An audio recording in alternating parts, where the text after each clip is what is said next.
الحمد لله الواحد القهار العزيز الغفار مكور الليل على النهار تذكرة لأولي القلوب والأبصار وتبصرة لذوي الألباب والاعتبار. أشهد أن لا إله إلا الله البر الكريم الرؤوف الرحيم،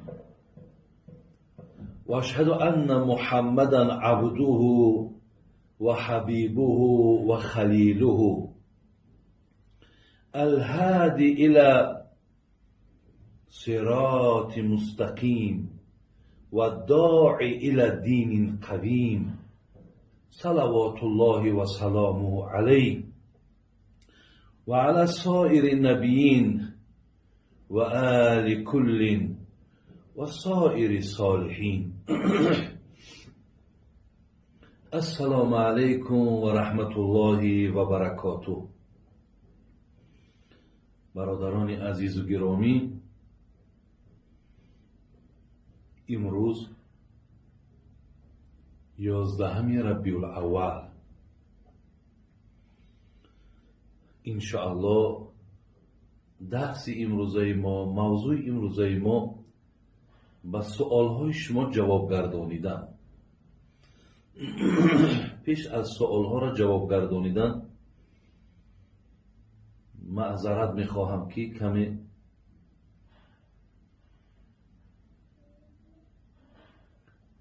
مسئله در گپ زدن شاید سلفه زدن و کمی بیماری در همین گلومون هست. از شما عذر میخواهم که یکی در دوامای صحبت ممکن که ما را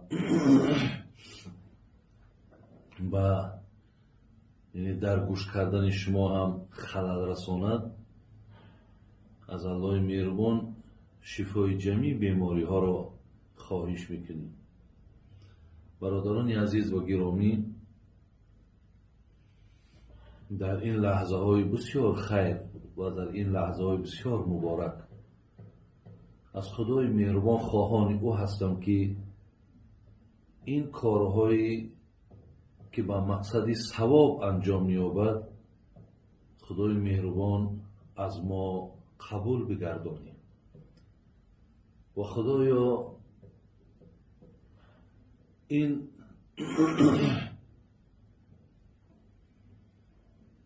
خدمت هایی که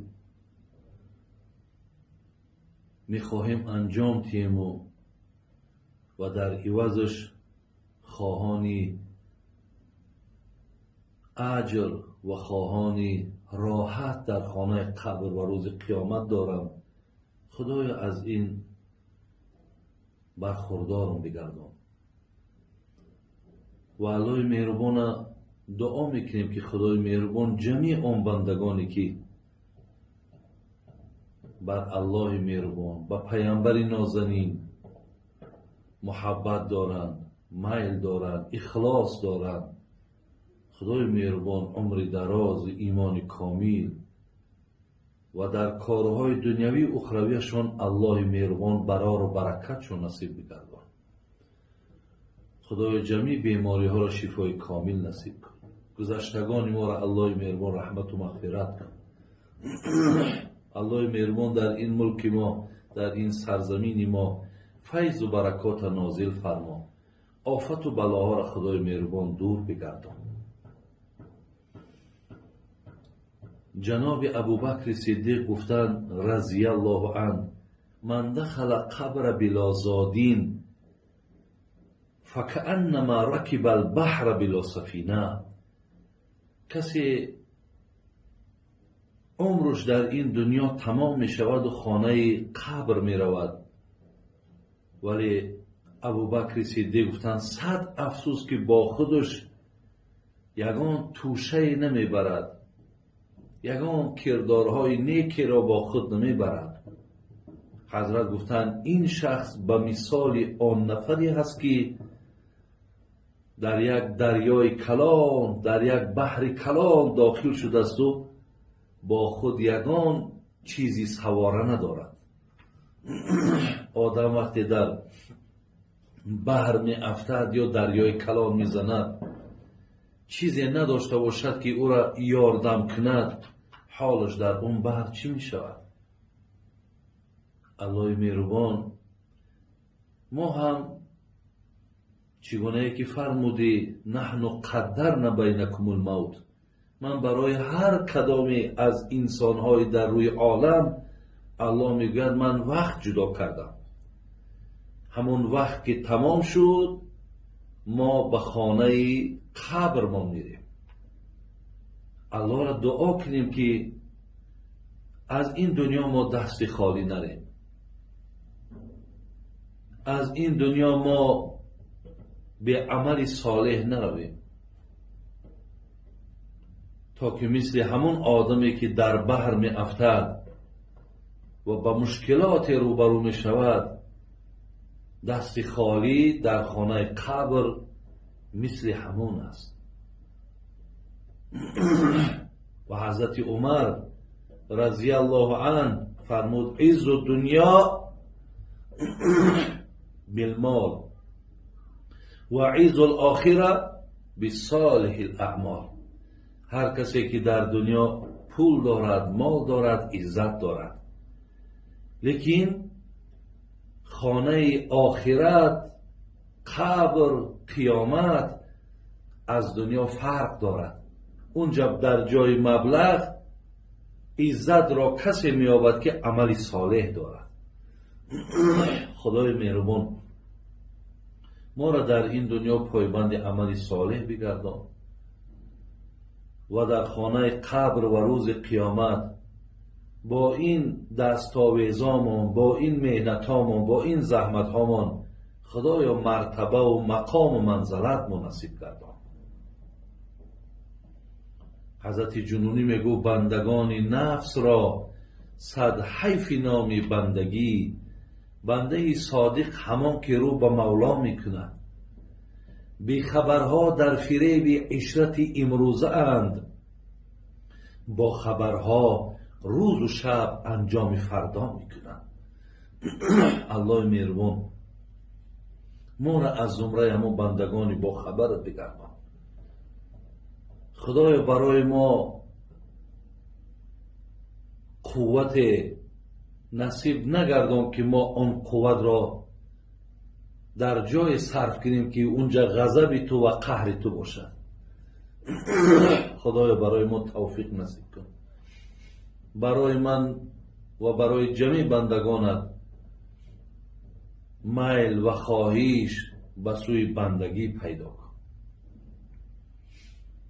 الله مهربان دنیا و آخرت ما آباد گردان. خدای با همین ایمان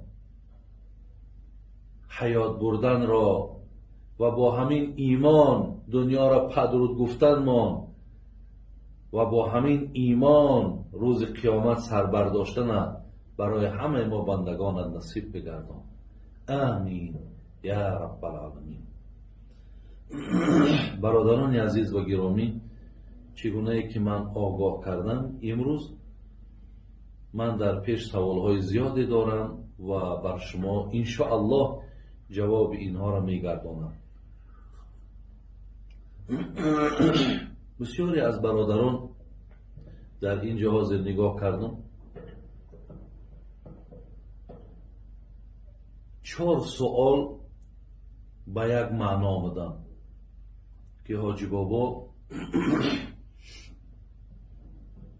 آیا غیر همین شبکه نور تیوی که ما در یوتیوب داریم، آیا غیر همین باز یگان شبکهش دیگر دارین شما؟ نه برادران عزیز، ما همین شبکه ما، همین صحیفه ما به نام نور تیوی هست که الحال الله مهربان امروز دست مان داد است و زیاده از 104 ویدیو در همین شبکه داریم که همش از روز آغاز تا امروز از درخواست شما عبارتند و دیگرهایی که به نام ما کشادند به نام ما کشادند و همون صحیفه هاشون گوییم یا شبکه هاشون فعالیت دارد، لیکن به ما یگان ربط ندارد.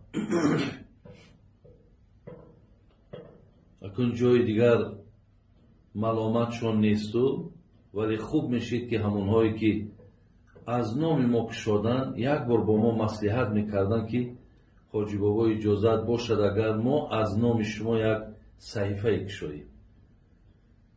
اگرچند من خدا را سپاسگزاری میکنم که همونهای از نام ما کشادن، بگذار یک پهلوی زندگیشون هم که اگر برده توانند پهلوی دیگرش با برای چندین نفرهای ترغیب و تشویق می شود.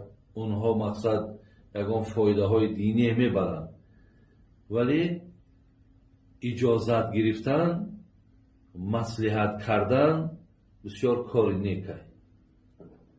برای همین می شود که آدمایی که در همون صحیفه هایی که به نام ما میگذارند ولی بسیار چیزهایی را هم در داخلش از دیگر نفرها هم میگذارند که ممکن به نام ما چندین باز غرضها و چندین کارهای باز بگیم با موافق طبع ما نیست، اونها را هم داخل کنند.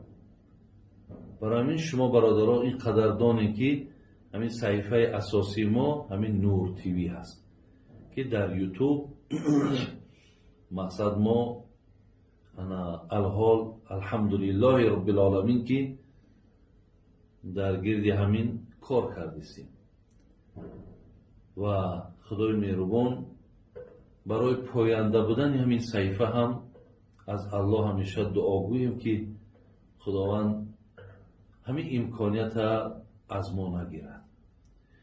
میویم برادران عزیز به سوالهایی که در پیش من است من میخوانم و با شما جواب میگردانم. یکم سوالی که بر من دادن گفتن سوراخ کردن بینی و گوش. سوراخ کردن بینی و گوش آیا برای زینت، برای زیبایی، برای زنها جایز است یا نه؟ جایز است. اگر بینیم از زمانهای پیر مسئله سوراخ کردن گوش ها که در او گوشوارک ها می انداختن که برای زن یک بسیار زینت است، همچنان در بینی هم سوراخ کردن و مقصد همون گذاشتن هر یک نوع زینتی که مثال موره میمونند و با اون مثال در خودشون یک زینت میدارند، این تغییرات نیست. چیزهایی که مثال پیشتر ما گفتیم که تغییرات های در حسن میدارند، این تغییرات در نمیدارند. این مقصد زینت است. از این خواهرای ما، مادرای ما اگر استفاده برند هیچ باکی ندارند. از آن جمله عبدالحی لکنوی هم در فتاواش این مسئله اجازه داده است. جناب رد المحتار هم در این مسئله فتوا داده است. برای همین هیچ باکی ندارد و همیشه خواهرای عزیز خداتون از زینت بدید. زینت دادن بسیار برای شما خوبی و خیر زیاد دارد. زیرا که من در بسیاری از محفل ها میشینم مردها از ما خواهش میکنن که حاجی بابا درباره همین زن خچ زینت بتد در خانه در نزد مردکش در همین بابت هم همین مادرها را گوش زد کن. ولی مادرای پیش مصلحت میدادن دختراشون وقتی شوهر میدادن میگفتن بچم همین چشم برای دیدن است و بینی برای بوییدن است. حرکت کن که چشم مردکت همیشه زیبایی را ببینن. یعنی نه تنها در صورت ختان، خواهرای عزیز از سرمه استفاده بدین. از اسمه استفاده برید. یعنی از هر چیزی که برای زیبایی شما هست که اگر به شرط در اون جسم شما زیان نترد، مثلا خیمیکات ها نباشن.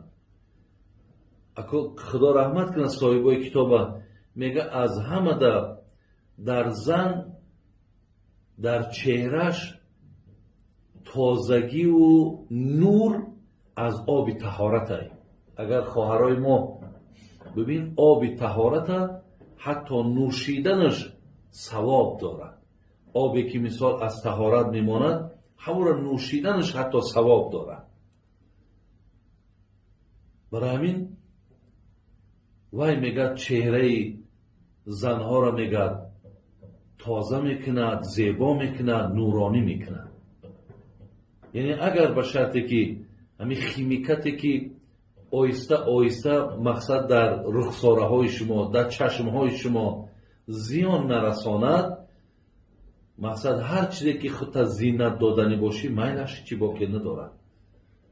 تا چشم همون مرده که تو وقتی که مقصد زینتی تو را، زیبایی تو را که ببیند، شاید که از بسیاری کردارهای زیشتی که مردها مثال در زیبایی دیگر زنها میبینن و میلشون در اونها پیدا میشود، این زیبایی تو اونها را از همین راه میگردونن.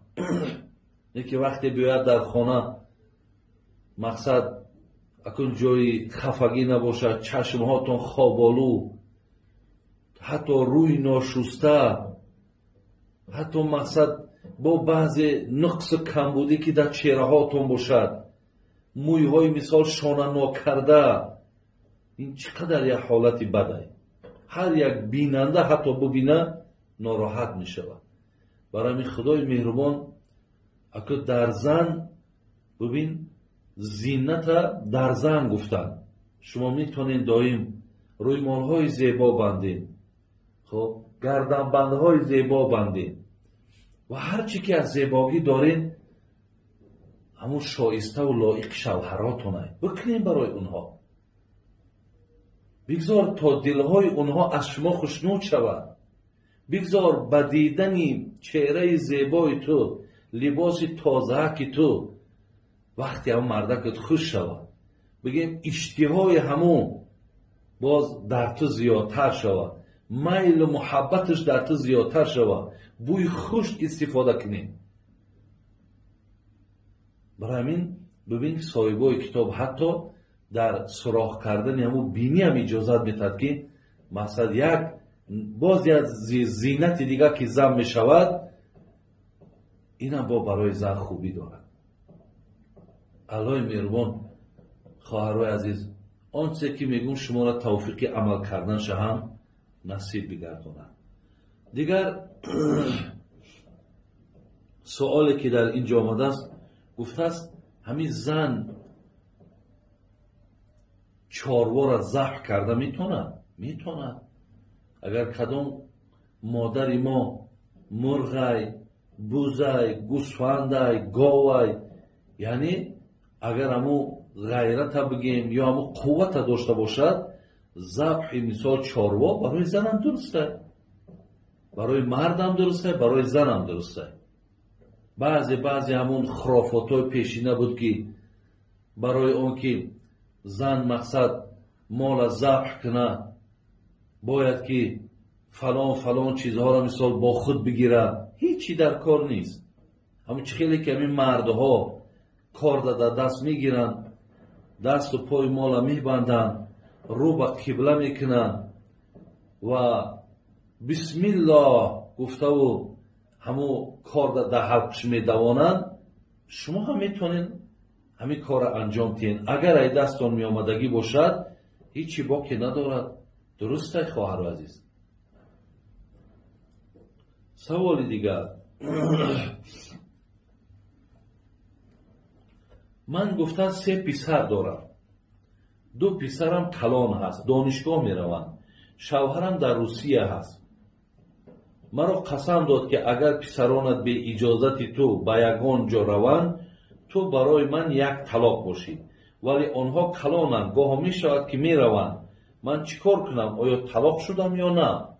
من برادران عزیز و گرامی با تمام همین جوان مردایی که زن دارن مراجعت کردنیم که همین شرط های بی‌معنی نمانه. بسیار شرط های احمقانه میمونه. آیا همین شرطی که شما موندین همون مادری بیچاره از عهده می برآمده میتونه؟ باز همین دوره هست که همین که شرط ها مونی. شاید که مثال مادر آگاه کنه که من مقصد بازار میرم، بعد از بازار مقصد یک بازار را رخصت شگیری، با دیگر جاهایی که مثال خواهش کرد اونجاش رود، بعد حال زندگی تو چی میشود؟ چرا همین خیلی نادرست مقصد شما شرط ها میمونید؟ شرط میموند که اگر با پدر و مادر اگر من بینم که اگر تو گپ زنی تو بر من 3 طلاق. ای برادر عزیز و گرامی، من با تمام زنها میگم که برای شما از همه درمد اول پدر و مادرت میسته. از همین خیلی شوهری بفهم ده هم پدر و مادرش مهمه. پدر و مادر الله مهربان مرتبه و مقامش بلند کرده است. و قضا ربک الا تعبدوا الا ایاه و بالوالدین احسانا. خداوند در زیر همین آیت قرآن میگه اولا از من تشکر کن، دوم از پدر و مادرت تشکر کن. اتو میخیزی میگوی با پدر و مادرت اگر بینم صحبت کردن تا یا اگر خانه پدر و مادرت رفتی تو با ما فلان فلان طلاق. برادرای عزیز و گرامی، از این شرط های بیهوده و بیفایده و بیمعنی تان دست کشین برادرای عزیز. و زندگیاتون با دست خودتان گفتی همون تاجیکای ما با دست خودت روی خودت سیاه نکن. همین شرطی که تو مانده اگر همین فرزندا به اجازت همین مادر یگان جا که روند این زن دیگه طلاق می شود. در طلاق تو میدانی که تو غضب خدا را بیدار میکنی، تو قهر خدا را بیدار میکنی. از این لحاظ برادرانی عزیز و گرامی بس که نمی طلاق کردنه، بس که نمی شرط های طلاق موندنه. او گپ در دنیا کمای او تو در روسیه ای الله را سپاسگزاری که این زن با فرزندکات مصلحت میته و نصیحت میکنه و آب و نانشان میکنه و برای اینا با خدمت میکنه و تو در اوج مقصد برای شکم اینها این بیچاره برای تربیه. و برعکس زن بگو بچه‌کات خودت نصیحت کن. مادرشون هم خواهش که زنک مقصد اگه من رای دورمون بچه‌کا را به نظارت نمان. و این گپ چه حاجته که اگر همین ها فلان شوند تو بر من طلاقی. فرزند یازیره را نمیدانی که نه پروای تو داره نه پروای چشم.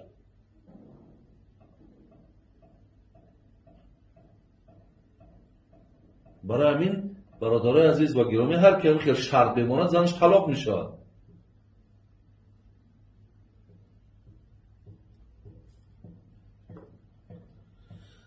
سوال دیگر: بابا جان در وقت قرائت قرآن پسرم در دستم بود، ناخواست ورق قرآن را درام، آیا من گناهگار شدم؟ بسیار غمگینم. این خواهر ما وقتی تلاوت قرآن میکرده است فرزندکش در دستش و ناگاه مقصد نافهمیده ورق قرآن کودک داخل. نه انشاءالله این کاری نیست که خواهر عزیز یا برادر عزیز حتی اگر قرائت هم در اون خانه هم که باشد کودک بیاید این سوالات در من بسیار شده است. روچکه را گرفته قرآن مثال شکیدن، قرآن دراندن، در باره قرآن آوریختن. لیکن با این از بس که اینا مکلف نیستن، اینا عقل که ندارن، انشاءالله شما گناهگار نمیشین. لیکن احتیاط کنین که قرآن در جای نگذارین که همون دست کودکاتون رسد. قرآن از وقت از قدمون بلند میگذاشتید، در حالت همون قرائت هم در حالت تلاوت هم حرکت کنید که مقصد به همتری به پروای مثال راه نتید.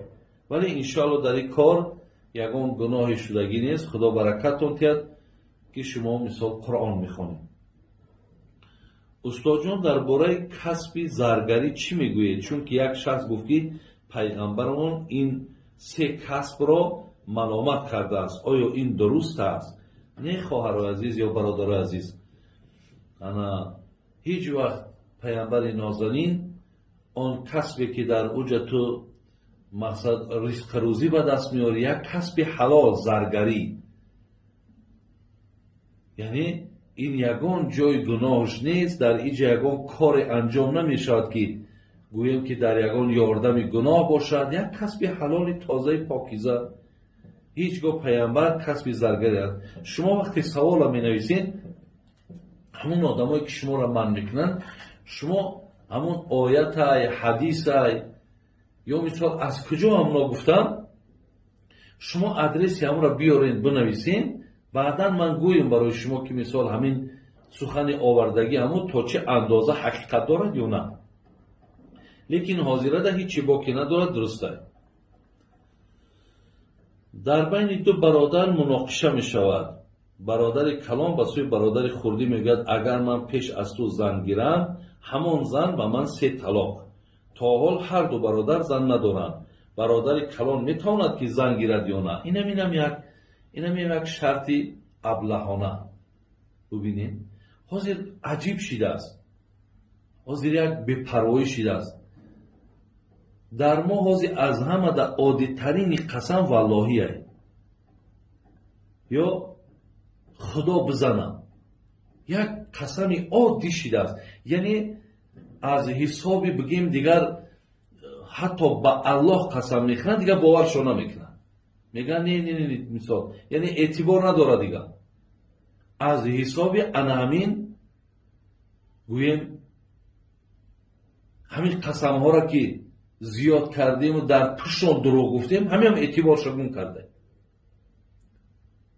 همچنان این آدم هم در ما حاضر همین قسمی طلاق، حاضر دیگه همه تمام شده قسمش میتن بگو که زنم 3 طلاق، بعد مقصد کارتا بود میکنم. نکنین این کارا را برادر عزیز. یکی این برادرم تا اگر یعنی همون برادر خردی زن نگیره، برادر کلونی زن گرفتن میتونه.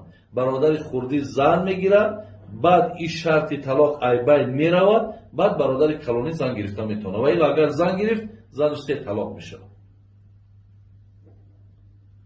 استاد عزیز، زنم رو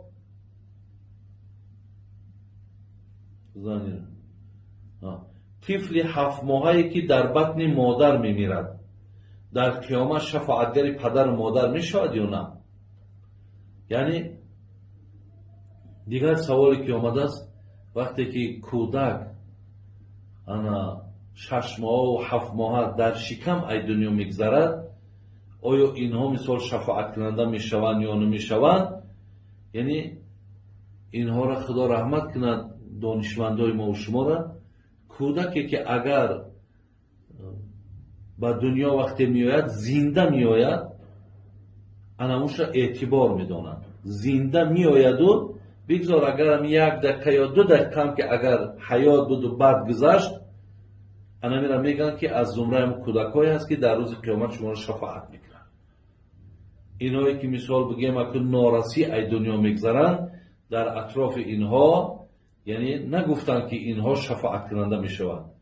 اونهایش که مقصد ببینین مردگی به دنیا میان، اینها را فقط کفن میکنن میبرن در گور میمونن، حتی جنازه هم ندارن. لیکن اینهایش که زنده مثال تولد میشوند، همین 1-2 دقیقه بعد که اگر دنیا را پدرود گفت، نامشان میمونیم، کفنشان میکنیم، لحدشان میکنیم و برده میگرانیم. انا اینها انشاءالله روز قیامت ما را شفاعت کننده میشوند. خب بابا جان، نوشاکی های گریلا، رید بول و دیگر نوشاکی ها مثل اینها میگویم به نماز ضرر دارد، آیا این درست است یا نه؟ یعنی امروز همون رید بول و گریلا و خیلی خلاص بسیار نوشاکی ها، اصل فتوا همین است برادران عزیز که ما ترکیبات همون را سستو میگیم، ترکیبات همون را ببینیم.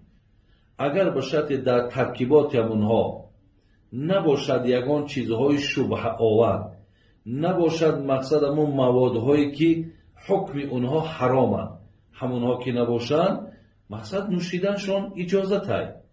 یا مثل در همین قندها میگیم یا قنفید میگیم، در همین ها هم مثال یا شکلات هایی که پلیتشنی هستند، اگر اون سستواش میبینیم، همون ترکیباتش میبینیم، اگر چیزی از شبه آور و حرام که نباشد باید تناول کردن اجازت های. لیکن برادر عزیز، ما گفته بودیم که فتوا دیگر چیز است و تقوا دیگر چیز است. شما اگر به شرطی که از هر نوشابه هایی که مقصد برای نوشیدن که همه میگد همین ها را، تمام تلویزیون و اینترنت و دکتر پیش دکتر را حاضر همش منتون میکنند که همین آبهایی که مقصد همش از خیمیکتن، همین ها را نخرین نگه. از او در شکر الله مهربان همین بازار پری سوزی، بازار پری کپوس، بازار پری لبلبو، بین دیگر میوه هایی که مثال در بازارها هست، آبیار همونها را مقصد آب کرده یا همه را زنده خودش خوردن، از هزار همین ریدبول و گریل و با دیگر مثال نوشابه هایی که همش مثال بگیم خیمیکتن که اونا حتما در درونی ما و شما زیان دارن، هزارها بار بهتره برادر عزیز.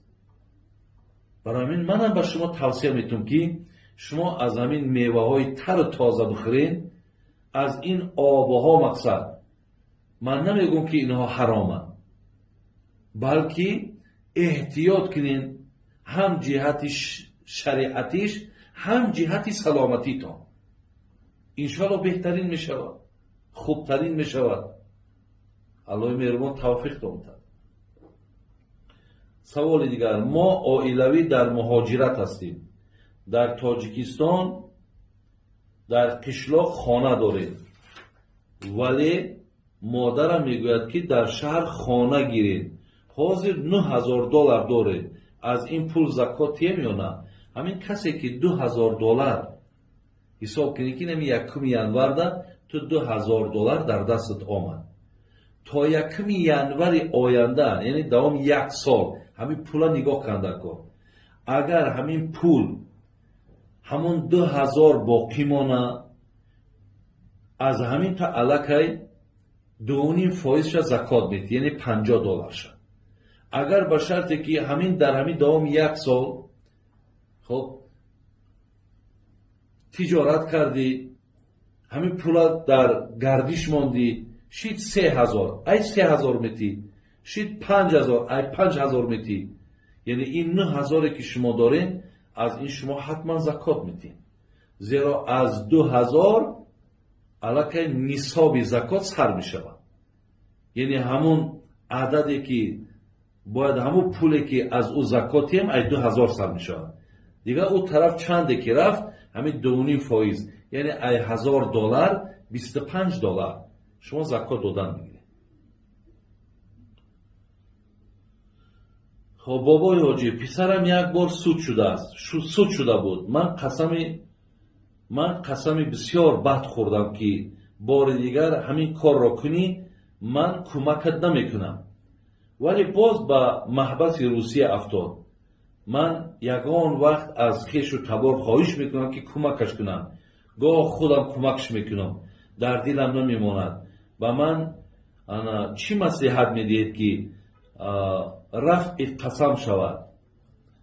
یعنی برادر ما قسم خورده است، به چهکش تاکید کرده است که مقصد دیگر دست به بدبختی نزن، که مقصد یک بار محبس شدی یا یک بار همین کار کردی من ترا بخشیدم، دفعه دیگر کنی اگر مثال ممکن قسم خواهد که قسمش نه آورده است در اینجا، اگر به شرط همون قسم طلاقی مانده باشد که قسم به خدا که اگر من ترا یاردم کنم دیگر زنم 3 طلاق، یاردم کرد زنم 3 طلاق میشه.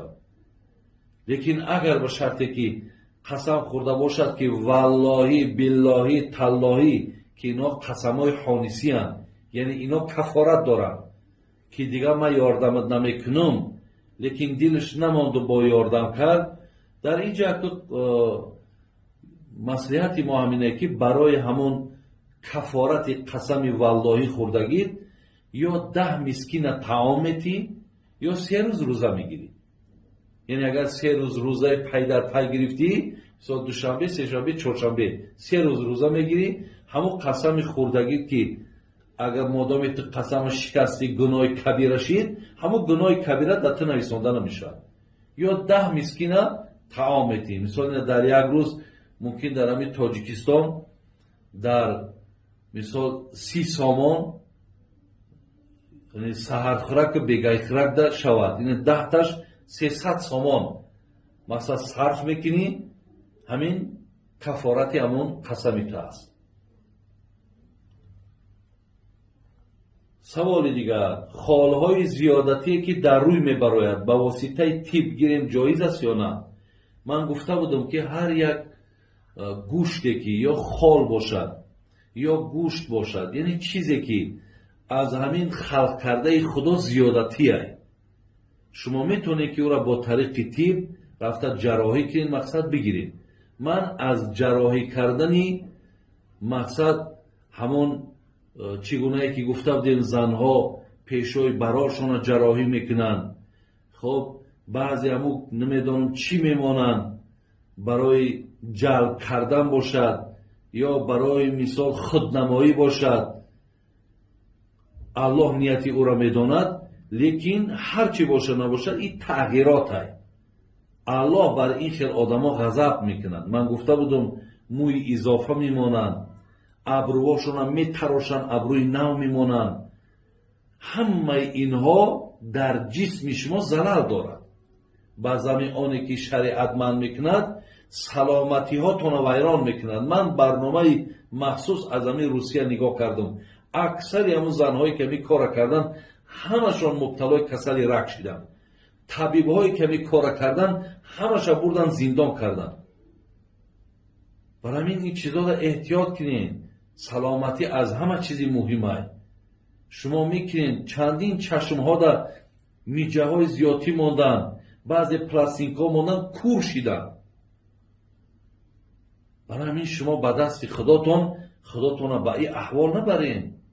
او زیباگی شما خواهرای عزیز، زیباگی شما رفتارای خوب شما، زیباگی شما حرمتی مثال حرمت کردن شما، زیباگی شما پیشک در لوح بمان، قرآن بمان، زمزمه کده بخوام قسم به بزرگی خدا، ای در زیباگی دیگر نیست.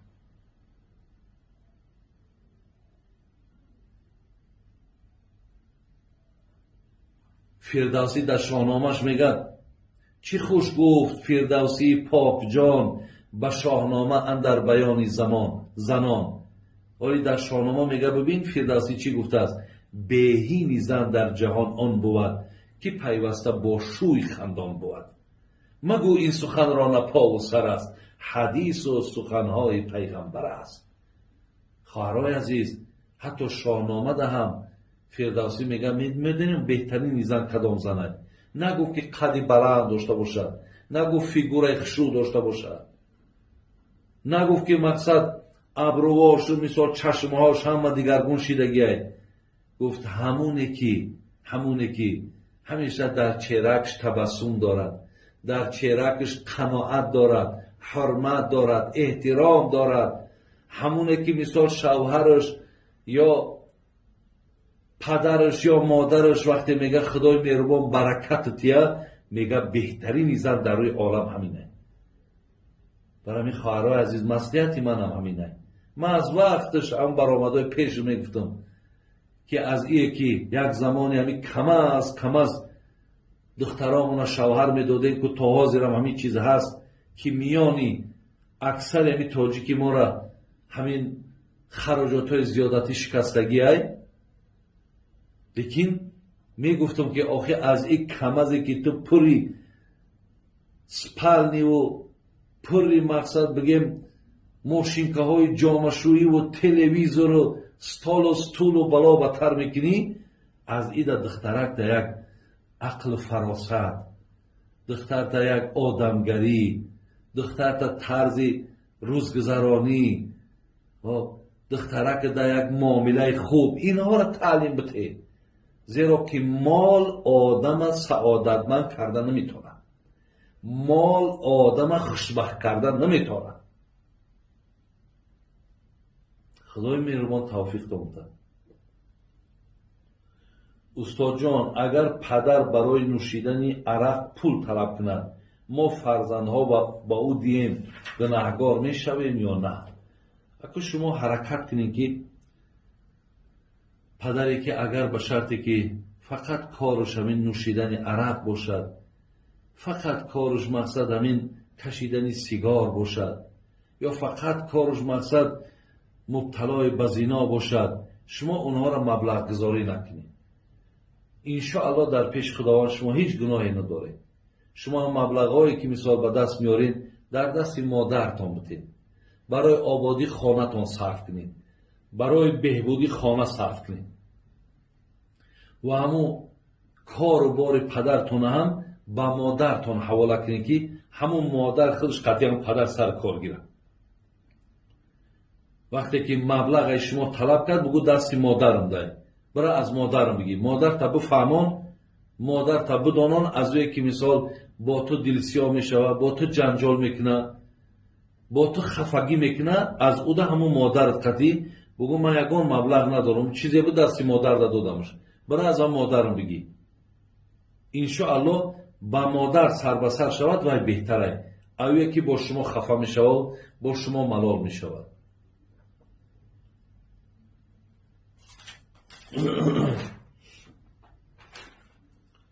بابا جان، شوهرم به یگان اساس دخترم را میزند، میگوید که کاش مثل پیشینه دختران را کشتن جایز میبود. بابا جان، من بسیار غمگین میشوم، گوید که من چی کار کنم؟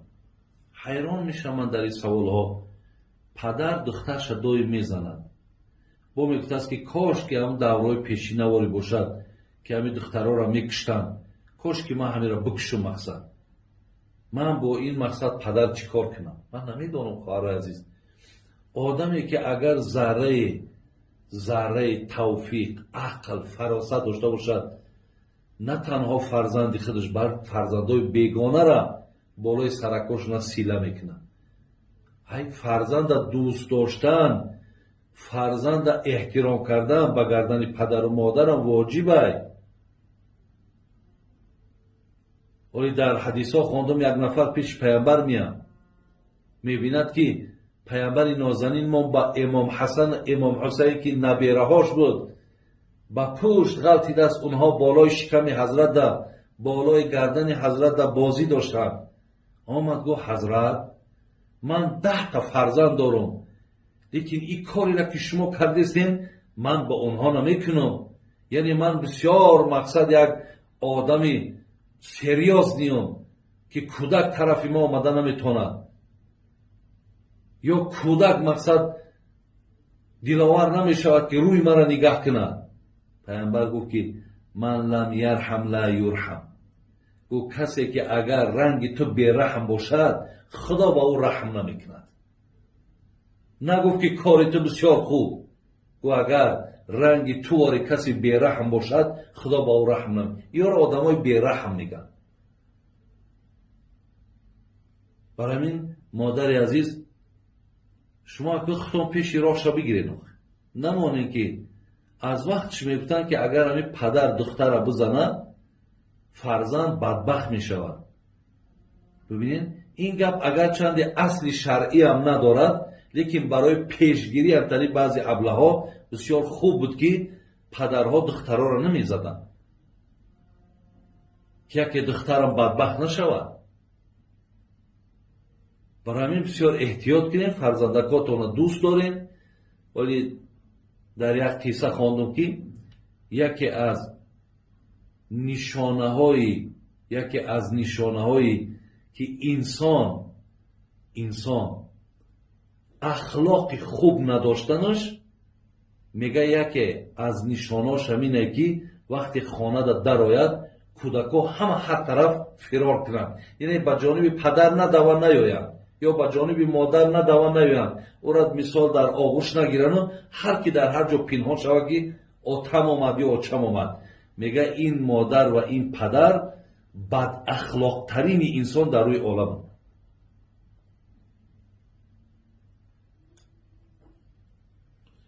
سوال دیگر: استاد جون در مهاجرت هستم، در زمستان روزها کوتاهند، من عصر را قضا میخوانم به خاطری که در کارم، آیا گناهکار میشوم؟ یعنی این برادرای ما در مهاجرت که هستند خلاص نمازهاشون به خاطر کار قضا میکنن. من 10 بار گفته بودم کار عذر نمیشود. یعنی کار عذر نمیشود که ما نمازمون نخونیم. از کار در برادری عزیز همیشه کاری بندگی مهمتره. شما حرکت کنین که هیچ وقت نماز عذر نداره. حتی میگه در مسئله ها که یک آدم میگه در یک حاجت خانه میافته، یعنی صوفی علیار در کتابش میگه، در کتاب مسلک المتقینش میگه وقتی در حاجت خانه میافته و تا حلقش میگه اگر به شرط نجاست باشد، همین سرش میگه بیرون باشد، همونجا میگه اگر وقتی نماز باشد با اشاره نماز شخونه.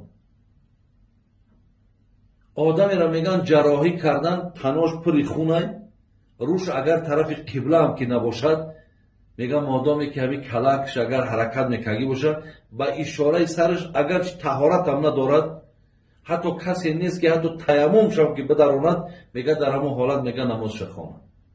برای همین نماز عذر نداره. نمازاتون هم مهم است، نمازاتون خوانید برادر عزیز، زیرا اولین حساب بنده در روز قیامت ای نمازه.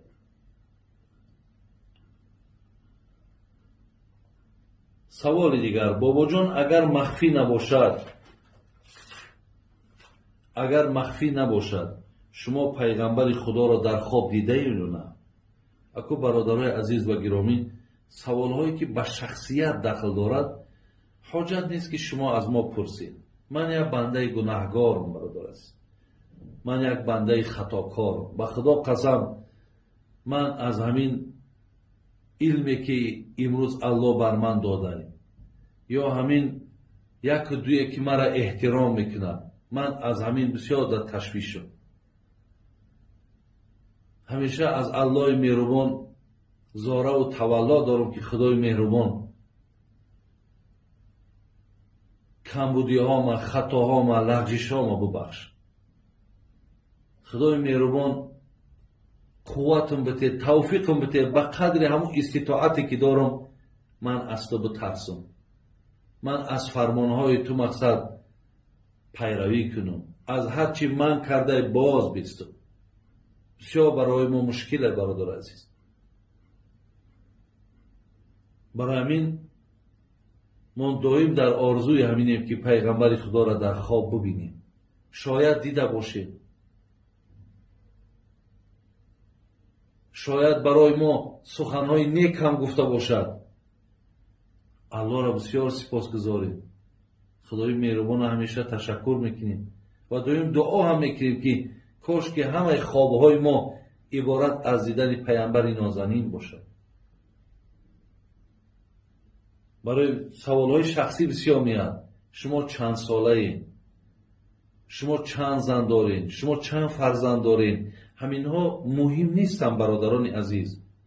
مهم همین است که شما هر یک سوالی را که من جواب میگردانم شما در حق ما دعا کنید که خدای مهربان همین روز همین امکانیت بر من داده است و همین امکانیت بر شما هم داده است که با من روبرو میشین، با سوالات من جواب میگردانم. در حق یکدیگر فقط دعا کنیم.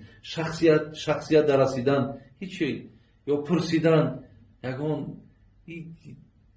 من چند فرزند دارم، من چگونه زندگی دارم، خیلی الله مهربان خودش دیده است، میداند، مردم میبیند. برای همین برادر عزیز از این چیزها پرسیدن کم خودداری کنیم. از پیغمبرها کدام پیغمبر زنده است حالا؟ فقط حضرت عیسی زنده است. از پیغمبرها حضرت عیسی زنده است که من در موضوع پیشترم درباره امام مهدی گپ زده بودم و شما اگر گوش کرده باشین که حضرت عیسی را فرشته ها میارن برای نابود کردن دجال. برای حاضره ده حضرت عیسی علیه السلام گوییم که حیاته. استاد عزیز، در روسیه به خاطر کار تا به آنها عرق یا کنیاک نخریم به کار قبول نمیکنن. اگر ما خریم گناهگار میشویم. کوشش کنین برادرای عزیز که یعنی به این کارها داده نشید.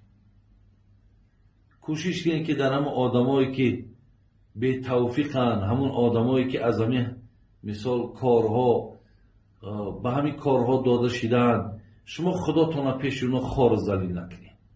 الحمدلله امروز همین روسیه هم اینقدر بچه های خودمان امکانیت شرایط خوب پیدا کرده گیان.